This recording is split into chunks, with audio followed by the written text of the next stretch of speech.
along with Debo Samuel, we had Ayuk look coming out party a little bit. And again, I mean, we for this to be a coming out party for Brandon Ayuk, that kind of shows like how far our kind of standards for Ayuk has kind of dropped.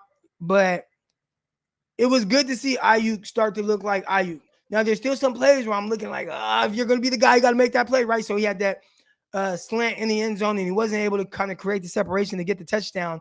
But then he came back on that 1-2 point conversion where he just murdered the guy out of the 4 spot. I think they went quads to the right. Uh, Brandon Ayuk, man, it was good to see him involved. It was good to see them target him right away down the left sideline. That was really good to see. It was good to see Jimmy Garoppolo push the ball down the field. It was good to see him push it down the field early on the deep shot on the slot fade to Brandon Ayuk, and also on the 50-yard play to Debo Samuel. And let's talk about that play a little bit, because there were a couple of different things there. One, everybody talks about the 49ers needing a big play receiver and stuff like that. And I've been telling people Debo Samuel is that guy. He has not had the opportunity to catch the ball down the field for whatever reason. Kyle hasn't been the guy to just throw the ball down the field to Debo. He should, and he should do it more often, because more times than not, when he's put Debo in that position, he's come down with the play. Whether it was that one weird 4th-and-2 play against the Baltimore Ravens 2019, where he just Debo guys for the ball, bullied the guys and caught the ball, scored a touchdown, 4th-and-2. The Baltimore Ravens 2019. The play against the Lions, the play that we just saw, like when you throw the ball downfield to Debo, it seems like good things happen, and I don't understand why the 49ers don't utilize that more. Doesn't make sense to me. All right, so that was terrific. There were a couple of things I noticed, and I was like, I'm curious to understand kind of the thought process of Jimmy Garoppolo. I saw some tweets where people say, "Oh, I thought Jimmy Garoppolo can throw the deep ball. I thought Jimmy can't throw the deep ball." No, Jimmy can throw a deep ball. He typically does not throw the deep ball well. He clearly has the ability to throw the deep ball. I think all NFL quarterbacks have the ability to throw the deep ball. A lot of throwing the deep ball, and we'll talk about this with my guy Greg Pinelli when he comes on in 10 minutes, but I think a lot of it has to do with just how confident are you, right? How confident are you in throwing the ball downfield and just letting it rip? And I think that's where Jimmy has kind of lacked. But a couple of things went to his, we're working in his advantage there. One, I feel like now he can kind of let it rip a little bit more. You know that young rookie guy is kind of trailing you right now in Trey Lance. And also, you had time kind of running down in the half. So there wasn't that I have to be perfect right now. I can just kind of throw it out there. And I think that he should play like that more, right? Time was running down, then they have timeouts, all that type of stuff, right? So it's like, let me just see what happens. Do that more. Throw it downfield. Let's see what happens a little bit more. And I think, especially if you do it to Debo Samuel, giving those opportunities, even to Brandon Ayuk, I think he's coming along. Mohamed Sanu, that was terrific. But give your guys more opportunities, and I think they'll come through for him. But Debo Samuel, kind of talk about him and what he's done, man. And again, I don't care about the drops, right? Same with, like I said, with the quarterbacks. I don't care if you miss passes, if you make plays. If you're not a quarterback that makes plays, you can't miss passes. Debo Samuel is a guy who make plays. So if he drops a couple passes here and there, whatever, because I know he's going to do something special when he touches the rock. All right. Elijah Mitchell. I want to touch on him before we get to Greg Pinelli. Again, Greg Pinelli, he'll be coming on in 10 minutes. But Elijah Mitchell had a big game, ran for 130-something yards. I will say this, and hold on, I gotta. It's about time, gosh, and let Debo go deep because he did that at South Carolina with the kickoff returns. He's explosive. Yes, Big Dez. Yes.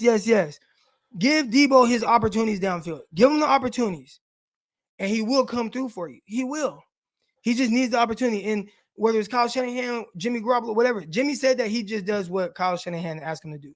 Jimmy Garoppolo also said Kyle Shanahan dialed up a great game plan, and maybe that had something to do with throwing the ball down the field. So clearly that was maybe a focal point of the 49ers. And heading into halftime, it was a little sluggish. You know, the 49ers had 9 points, or 6 points, 6 points, right?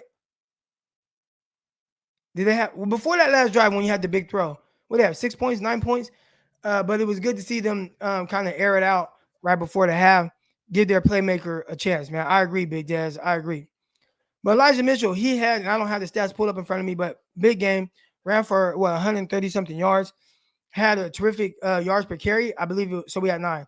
All right, I believe Elijah Mitchell averaged around 7 yards per carry. I don't have the stats in front of me because stats is it's not the full story of how somebody plays to me, so I don't really like focus on the stats. But uh Elijah Mitchell, he ran well, and I think if you look at the numbers, you will say this was that was a great game from Elijah Mitchell. I actually think that Elijah Mitchell left a lot of yards on the field. Now, there's been this big thing about Elijah Mitchell and his vision.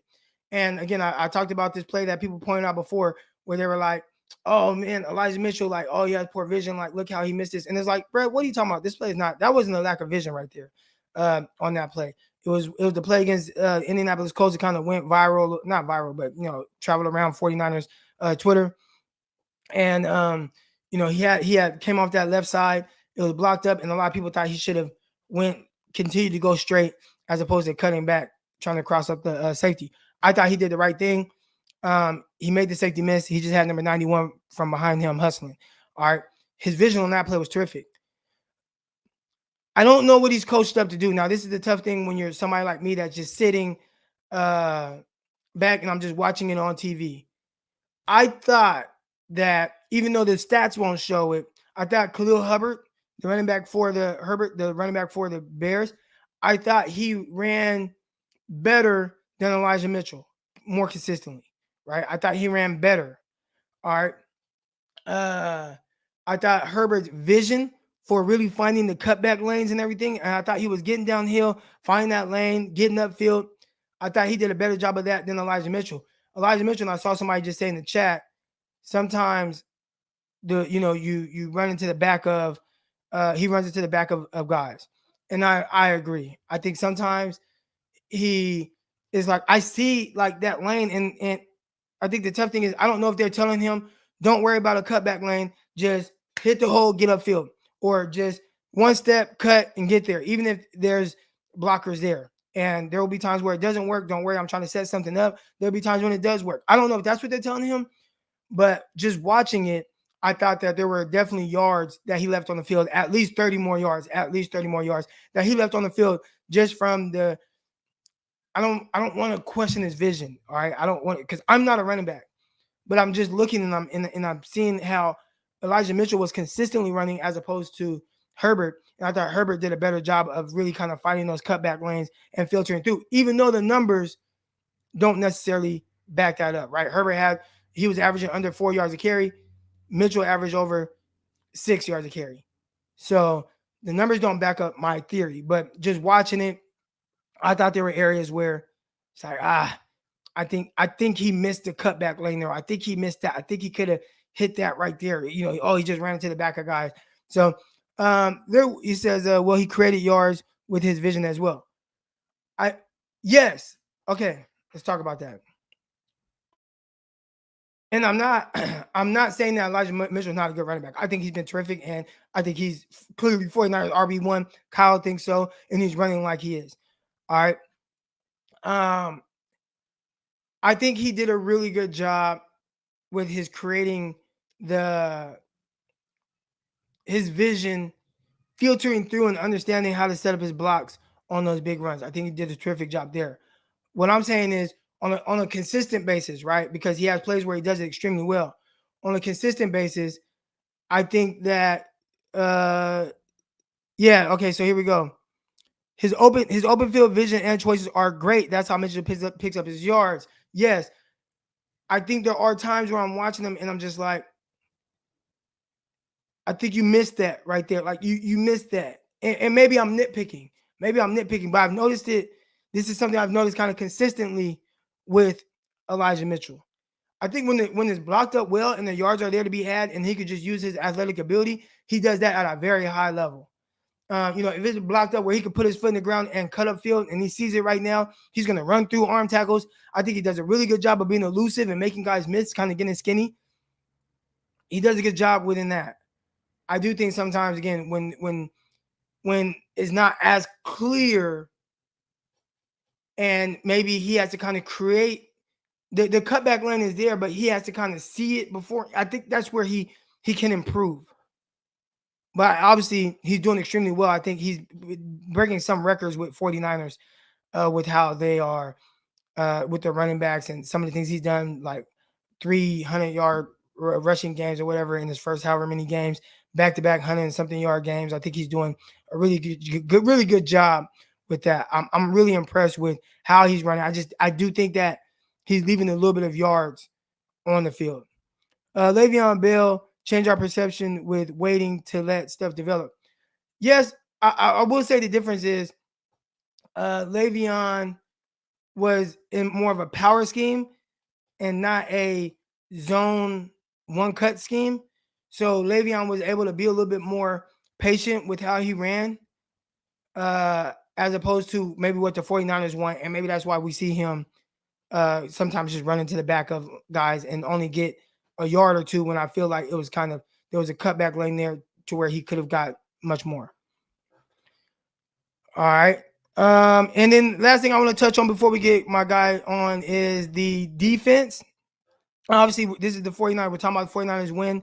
They had a victory over Chicago. It's QB Monday, so my guy Greg Pinelli will be coming on to join us. Make sure you haven't already. Like, subscribe, all that good stuff.